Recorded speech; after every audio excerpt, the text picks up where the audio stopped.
Good morning everyone on English zone channel. And आज की class में हम केवीएस टीजीटी इंग्लिश लिटरेचर से रिलेटेड 2022-23 एग्जाम में जो आपका लेटेस्ट सिलेबस एनसीईआरटी सीबीएसई की तरफ से है उसको हम डिस्कस कर रहे हैं। और इस सेक्शन में हम क्लास 10 की ये बुक जो है क्लास 10 की बुक चैप्टर नंबर 3 को डिस्कस कर रहे हैं। चैप्टर नंबर 3 जो है वो आपका है two stories about flying. Flying से रिलेटेड मीन्स उड़ान से रिलेटेड एक स्टोरी है, एक फ्लाइंग से रिलेटेड यहाँ पे दो स्टोरी का इंक्लूजन है इस चैप्टर नंबर 3 में, जो आपको पार्ट 1 और पार्ट 2 के फॉर्म में मिलेगा। तो दो स्टोरीज इस स्पेसिफिक चैप्टर नंबर 3 में है क्लास 10 की, जिसका डिस्कशन आज की हम इस क्लास में करेंगे। तो चलिए स्टार्ट करते हैं हमारा सेशन। तो पहली स्टोरी जो है वो है हमारी है his first flight by Liam O'Flaherty. ये है पहली स्टोरी जो एक शीगल बर्ड के बारे में दी गई है। ये बर्ड का नेम है जो आपके सामने ये मेंशन है यहाँ पे। This is the bird Seagull bird, जिसकी फर्स्ट फ्लाइट के बारे में, पहली उड़ान के बारे में, उसके एक्सपीरियंस के बारे में, उसका जो पहला एक फियर है अपनी फ्लाइट को लेकर के, अपनी उड़ान को लेकर के, अपनी विंग्स को लेकर के, उसके बारे में ये स्टोरी लियाम ओ फ्लैर्थी ने बहुत ही इमोशनली लिखी हुई है और उसका हम डिस्कशन करेंगे पहले पार्ट में। और ये पहली स्टोरी है two stories about flying. Next story की जो बात करते हैं that is black aeroplane by Frederick Forsyth. ये स्टोरी है फ्रेडरिक फॉरसाइथ की, जो कि ब्लैक एरोप्लेन के नाम से है। यहाँ पे आपका मेंशन है यहाँ पे कैसे वो एरोप्लेन जब वो उड़ान भरता है, पायलट होता है, क्या स्ट्रगल वो फेस करता है अपनी जर्नी में, और कैसे वो लैंड कराता है अपने प्लेन को विद दी पैसेंजर्स अपनी फैमिली से मिलने के लिए। जो एक उसके अंदर जो विलिंग पावर होती है वो किस तरीके से, और एक जो अपना टच होता है फैमिली के लिए, वो इसमें एक्सप्लेन करता है इस स्टोरी में। तो हिज फर्स्ट फ्लाइट और ब्लैक एरोप्लेन, ये दो स्टोरीज इंक्लूडेड हैं टू स्टोरीज अबाउट फ्लाइंग में। तो सबसे पहले जिस स्टोरी के बारे में हम बात करेंगे वो है हमारा हिज फर्स्ट फ्लाइट, जिसकी समरी यहाँ पे हम डिस्कस कर लेंगे। पहले आप समरी समझ लो, फिर मैं आपको इसके कुछ इंपॉर्टेंट जो पॉइंट्स हैं इस स्टोरी से रिलेटेड और इसका एमसीक्यू भी हम डिस्कस करेंगे। इसके इंपॉर्टेंट जो वर्ड्स हैं, जो डिफिकल्ट वर्ड्स हैं, उसके सिनोनिम एंटोनिम्स भी हम डिस्कस करेंगे। तो सबसे पहले जो ये बर्ड की बात हो रही है, the story his first flight by Liam O'Flaherty is about a young seagull who is afraid to fly. ये शीगल जो बर्ड के बारे में हो रही है, क्या है, इसको अपनी फ्लाई से मतलब उड़ने से इसको डर लगता है, क्योंकि हर बर्ड का एक नेचर होता है, क्या होता है, फ्लाई करना, उड़ना, खुले आसमान में उड़ना, क्योंकि वो एक फ्रीडम होती है जो हम भी चाहते हैं कि हम भी एक हम हमारे ऊपर भी किसी का कोई फोर्स ना हो, किसी इंडिपेंडेंट रहे लाइक अ बर्ड। तो शीगल बर्ड के बारे में यहाँ पे बात हो रही है। स्टोरी में पूछ सकता है कि किससे रिलेटेड है ये स्टोरी, क्वेश्चन आपका बन सकता है एग्जाम में। What the story is about which bird the story is his first flight. तो आप वहां पे शीगल बर्ड का मेंशन करोगे, वहां पे टिक करोगे। तो ये एक है जो कि उड़ान से बहुत ज्यादा डरता है। इसके साथ ही साथ क्या है, इसके जो यंग सिबलिंग्स होते हैं, मतलब इसके भाई जो बहन भाई होते हैं, वो क्या होते हैं, इससे छोटे होते हैं, लेकिन वो उड़ने में उनको बड़ा मजा आता है। और वो उड़ने में बिल्कुल छोटे पंख, मतलब इनके शॉर्ट विंग्स होने के बावजूद भी, इनके शॉर्टर विंग्स होते हैं, शीगल के तो बड़े विंग्स होते हैं, लेकिन इन जो इनके भाई बहन होते हैं शीगल के, उसके जो होते हैं शॉर्टर विंग्स होने के बावजूद भी क्या होता है, फियरलेसली वो बिना किसी डर के, वो करेज के साथ और अपनी विंग्स पे ट्रस्ट करते हुए, यहाँ पे बात है ट्रस्ट हिज विंग्स, अपने विंग्स को ट्रस्ट करते हुए वो वहां पे उड़ते हैं। बट जो शीगल होता है वो अपनी क्या होता है, विंग्स पे उसको भरोसा नहीं होता है, उसको लगता है कि मैं जब उड़ूंगा तो मैं गिर जाऊंगा। तो यहाँ पे जो शीगल बर्ड्स के भाई बहन होते हैं वो होते हैं उड़ने की कला में जो होते हैं माहिर होते हैं, और अपने उनके पेरेंट्स जो होते हैं वो उसको देख करके बहुत खुश होते हैं कि इसके जो छोटे भाई बहन है ये अच्छे तरीके से उड़ रहे हैं, इनको अच्छे से ट्रेन किया गया है। बट जो ये है शीगल बर्ड है वो कहीं ना कहीं आफ्रेड है, उसको डर लग रहा है उड़ने में। तो वो उसको क्या बोलते हैं, यहाँ पे उसको टॉन्ट करते हैं, और उसको की कोशिश भी नहीं कर रहा है ये बर्ड जो है, और ये इसको डांटते हैं कि आप टॉन्ट करते हैं कि तुम उड़ो, तुम कायर हो, ये सब यहाँ पे कहने लगते हैं कि you call him even a coward. They tell him a lot, at least try, and also threaten him to leave him alone and hungry if he does not. उसको थ्रेट भी करते हैं, उसको एक तरफ से क्या करते हैं, उसके डांटते हैं, उसको ताना देते हैं, उसको वार्निंग भी देते हैं कि अगर तुम उड़ोगे नहीं, एटलीस्ट ट्राई तो करो, ट्राई करने पे ही सक्सेसफुल होता है इंसान, या कोई भी बर्ड, कोई भी क्रिएचर जो है वो ट्राई करने पे ही प्रयास करने पे ही सफल होता है। तो तुम ट्राई करो, अगर तुम ऐसा नहीं करोगे तो उसको क्या होते हैं, एक तरीके की धमकी देते हैं कि हम तुम्हें अकेला छोड़ देंगे और हंग्री मतलब भूखा पेट छोड़ देंगे, तुम्हारे लिए कोई भी भोजन लेके नहीं आएगा, तुम्हारे लिए कोई भी फूड लेके नहीं आएगा और तुमको भूखा हम रखेंगे। The following day he is left in isolation and upon feeling hungry he tries to seek the attention of his family members। क्या होता है अगले दिन, क्या होता है कि उसको क्या होता है, उसको अकेला छोड़ देते हैं, अपने आप को बहुत अकेला, क्योंकि वो उड़ नहीं सकता एक जगह से दूसरी जगह तक, बस चलते चलते वो अपना जाता है, वो उड़ने की कोशिश नहीं करता, ना अपने भोजन की तलाश में, ना एक जो एनवायरनमेंट होता है उसको एंजॉय करने के, इवन अपने जो यंगर बर्ड्स होते हैं, यंगर भाई-बहन होते हैं, उनको देख कर के भी वो कोशिश नहीं करता है, तो उसको आइसोलेशन में उसको छोड़ दिया जाता है अकेला। और वो क्या होता है, अब वो भूखा फ़ील कर रहा है और वो अपने फैमिली मेंबर्स की अटेंशन सीक करना चाहता है। The young seagull cries out of starvation hoping for mother would help. क्या होता है कि माँ जो होती है, माँ का दिल बहुत सॉफ्ट होता है, तो शीगल भी ये कहता है कि सीगल सोचता है कि मैं वो रोता है भूख से कि अब तो मेरी माँ तो सुनेगी, कम से कम मेरी माँ मेरी हेल्प करेगी, क्योंकि माँ जो होता है वो बच्चों को बिल्कुल भी भूखा नहीं देख सकते हैं। तो यहाँ पे क्या होता है, on seeing his mother come to him with a fish he gets excited. उसकी अपनी माँ को वो देखता है कि वो मेरी तरफ आ रही होती है, तो उसको क्या होता है, वो अब बहुत ज़्यादा एक्साइटेड फ़ील करता है कि यस, अब मेरी माँ मुझे बहुत टाइम तक अकेला नहीं देख सकती और वो मुझे अब यहाँ पे क्या करेगी, मुझे कुछ न कुछ खाने के लिए देगी। But on noticing that his mother stopped Midway, अब जब वो देखता है कि उसकी माँ जो होती है यहाँ पे मछली का जो ये अपने मुँह में दबा के ले आती है कि उसकी तरफ लेके आती है शीगल की तरफ, और शीगल इससे बहुत ज़्यादा एक्साइटेड होता है और देखता है कि मेरी माँ मेरी तरफ आ रही है, लेकिन वो सडनली स्टॉप हो जाती है मिडवे में, आधे रास्ते में ही वो रुक जाती है। इसका क्या होता है, he gets maddened out of anger and takes a dive at the fish. वो क्या कहता है, वो छलांग लगाता है, गोता लगाते हुए एक तरीके से वो कोशिश करता है, अब वो भूख से बहुत ज़्यादा एकदम तिलमिला उठता है, पागल हो जाता है हंगर से, और एक तरीके का वो गोता लगाने की कोशिश करता है, डाइव करने की कोशिश करता है, forgetting for a moment that he is afraid to fly. क्या करता है यहाँ पे देखिए, जब उसको भूख लगती है तो वो एकदम पागल उस इमोशन में होता है कि मुझे तो अब खाना है, मुझे तो अब अपना खाना कुछ ना कुछ लेना ही है अपनी माँ की तरफ से, जो मेरी माँ लेके आ रही है उसके लिए मुझे कोशिश करनी होगी, और वो भूल जाता है कि उसको उड़ना नहीं आता है। और क्या होता है, finally he took his first flight. कब लेता है, जब उसकी माँ उसकी तरफ मछली का जो एक पीस होता है या मछली जो होती है उसकी तरफ लेके आती हुए दिखती है, तो वो क्या होता है, वो बहुत अपनी पहली उड़ान भरता है। All the family members celebrates his victory. ये क्या होती है, वो पहली उड़ान भरता है और सभी जो फैमिली मेंबर्स होते हैं उसको चीयर करते हैं, डांस करते हैं उसके अराउंड, और बहुत ज्यादा खुश हो जाते हैं कि फाइनली अब शीगल ने अपनी पहली जो फ्लाई है वो ले ली है। Now he has full faith on his wings.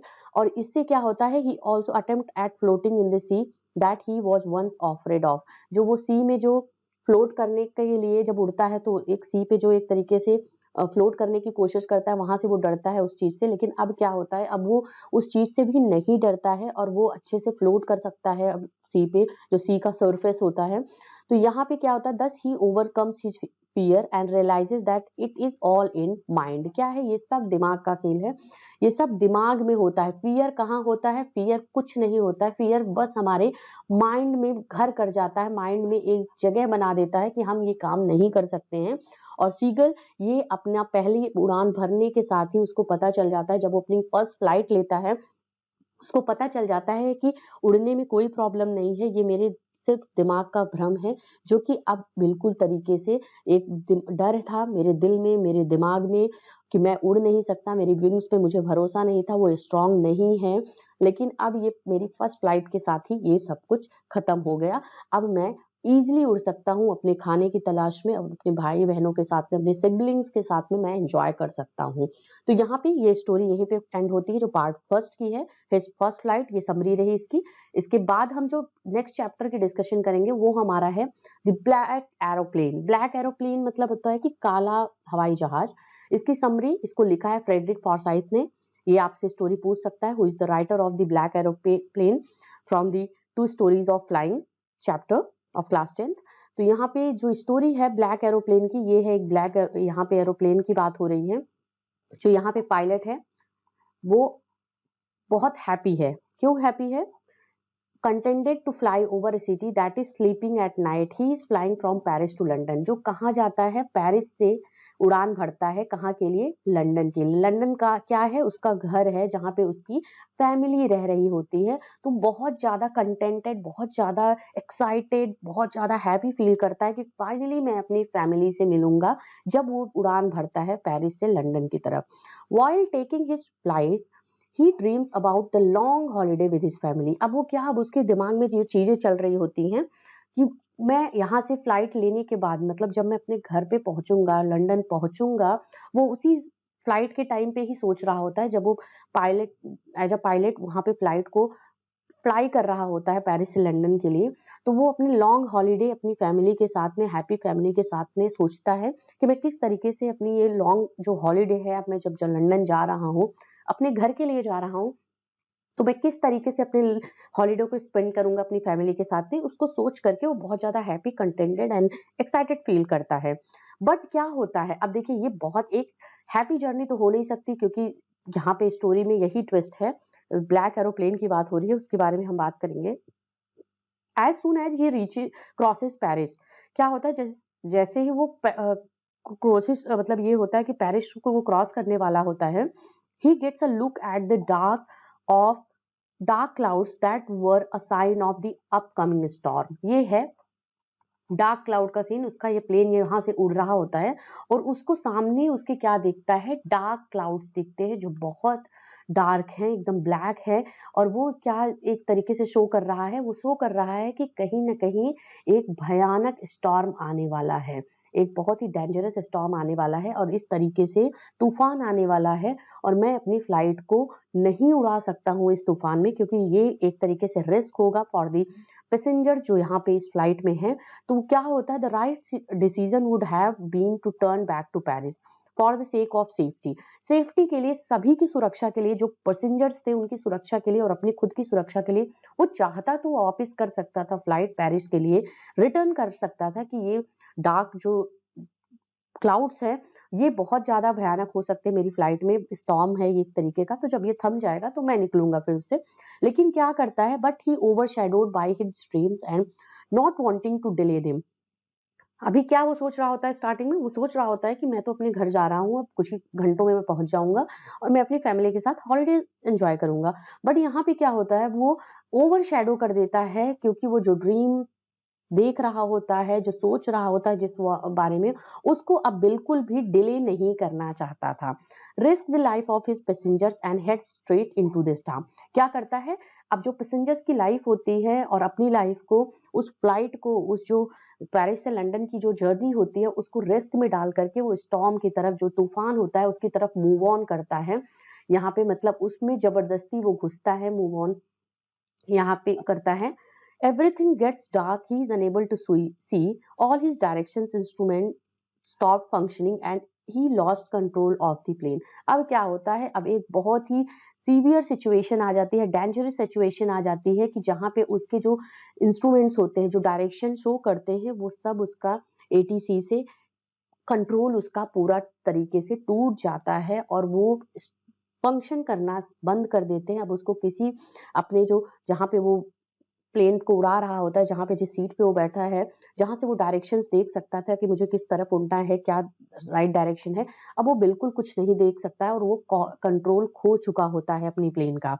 When all hopes was lost, जब क्या होता है, एक कहीं ना कहीं एक होप उसको दिखती है, किस फॉर्म में? एक एरोप्लेन के फॉर्म में, जो उसको क्या करता है, गाइड करता है। क्योंकि देखिए यहाँ पे है ना कि जब सब होप खत्म हो जाता है तो कहीं ना कहीं एक दिया तिनका मुझे हमें सहारा देता है कि हम उस चीज को ओवरकम कर सकते हैं। तो यहाँ पे यही चीज सेम इस पायलट के साथ होती है।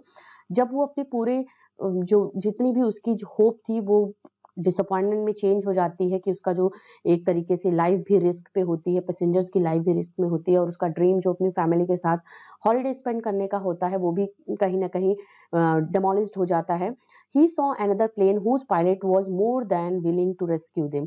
अब वो दूसरे प्लेन को देखता है, यहाँ पे ये ब्लैक एरोप्लेन को वो देखता है, जो कि इन डार्क क्लाउड्स के बीच में यहाँ पे होता है। और वो क्या, उसका पायलट जो होता है वो बहुत विलिंग होता है, उसके अंदर बहुत ज़्यादा विल पावर होती है कि इसको एक तरीके से डायरेक्शन दूँ। जो ब्लैक एरोप्लेन होता है उसका पायलट सोचता है कि पीछे वाली जो स्टॉर्म में फंसा हुआ है उसको मैं डायरेक्शन दूं और वो आगे निकल के आए। तो यहाँ पे क्या होता है, the author was panicking as there was very less amount of fuel left. अब एक सिचुएशन और प्रॉब्लम थी कि इस पायलट के पास जो पेरिस से लंदन की तरफ जा रहा था उसमें लैक ऑफ फ्यूल था। फ्यूल मतलब जो ईंधन होता है जिससे जो प्लेन उड़ता है उसकी कमी थी। वो भी कम था कि किस तरीके से मुझे अभी तक लंदन तक पहुंचना भी है। The anonymous pilot guide them out of the storm and disappeared as soon as they saw lights. जब वो लाइट देखता है, यहाँ पे वो पायलट जो ऑथर होता है वो देखता है कि अब लाइट आ गई है, और उसी टाइम पे वो जो ब्लैक एरोप्लेन का पायलट होता है वो ब्लैक एरोप्लेन के साथ में गायब हो जाता है। फिर क्या होता है, upon landing when he asked the lady in the control room about the other pilot, जब वो लैंड करता है लंदन में, लंदन की जो रनवे होता है वहां पे लैंड करता है, तो वो लेडी जो होती है कंट्रोल रूम में उसकी लेडी से पूछता है कि who was the pilot of that black aeroplane. He is left in shock when she says that he was the only plane in the sky. तो यहाँ पे क्या, जब वो शॉक में हो जाता है कि वो सुनता है कि कोई प्लेन नहीं था, कोई ऐसा ब्लैक एरोप्लेन नहीं था जिसने उसको गाइड किया था, वो उसका ही सिर्फ प्लेन था, उसका ही वो हवाई जहाज था जो कि उस स्टॉर्म में, उस तूफान में फंसा हुआ था, डार्क क्लाउड्स के बीच में, ब्लैक क्लाउड्स के बीच में। और ये क्या था, ये विल पावर थी उसकी, उस पायलट की, जो उसको गाइड कर रही थी। ये उसका एक फैमिली से अटैचमेंट था, ये उसका विलिंग हैप्पीनेस था जो अपनी फैमिली से मिलना चाहता था, और इसी वजह से ये वो उसकी डायरेक्शन में या उस विल पावर की वजह से वो उन तूफान से बाहर निकला। यही एक स्टोरी का, इस द ब्लैक एरोप्लेन स्टोरी का जो है मीनिंग है, समरी है कि हमें अपना विल पावर कभी भी लूज नहीं करना चाहिए। हमारा विल पावर ही हमें गाइड करता है, हमारी इच्छा शक्ति ही हमें जीने के लिए रास्ता दिखाती है। अगर हमें एग्जाम क्रैक करना है तो हमारा जो विल पावर है एग्जाम क्रैक करने का, हमें अपने सक्सेस तक, उस एग्जाम को क्रैक करने तक ही ले जाएगी, हमें किसी और डायरेक्शन में डाइवर्ट नहीं करेगी। तो will power and strength is very important. Mind आपका फिजिकली आप स्ट्रांग रहो एंड मेंटली आप स्ट्रांग रहो। This is the theme of the story. ये इंपॉर्टेंट है जो आज की इस स्टोरी में हमने पढ़ा। और उसमें भी जो हमारी हिज फर्स्ट फ्लाइट, वो भी इसी सेम चीज पे बेस्ड ऑन था कि मेंटली एंड फिजिकली आपको स्ट्रांग होना पड़ेगा। आपको कभी भी अपने ऊपर से ट्रस्ट खोना नहीं पड़ेगा, होना चाहिए कि हमारा ट्रस्ट बिल्कुल लूज नहीं होना चाहिए। We should trust on our self, हमारे खुद के ऊपर हमें यकीन होना चाहिए that we will do this thing, and उसको आप हमेशा उसको क्रैक करोगे, हमेशा आप उसको कंप्लीट करोगे, हमेशा उस फियर को आप ओवरकम करोगे। This is was the summary. आगे हम चैप्टर में जो बात करेंगे वो हम एमसीक्यूज बात करेंगे, जो अभी तक हमने चैप्टर्स पढ़ लिए हैं, first second and third chapter, जो कि letter to God and Nelson Mandela, and साथ ही साथ टू स्टोरीज ऑफ फ्लाइट के बारे में हम बात करेंगे एमसीक्यूज के फॉर्म में, क्योंकि एमसीक्यू से रिलेटेड आपके एग्जाम में क्वेश्चंस आएंगे। और बाकी एक स्टोरी का ओवरव्यू आपका रहे, एक स्टोरी आप ये पढ़ते रहो, समरी पढ़ते रहो, सो दैट कि आपको समझ में आ जाए कि स्टोरी किससे रिलेटेड है। तो चलिए एवरी फ्रेंड्स जो केवीएस की प्रिपरेशन कर रहे हैं, टीजीटी की स्पेशली प्रिपरेशन कर रहे हैं, हम आपसे नेक्स्ट वीडियो में मिलेंगे, नेक्स्ट क्लास में मिलेंगे। Thank you everyone for watching this.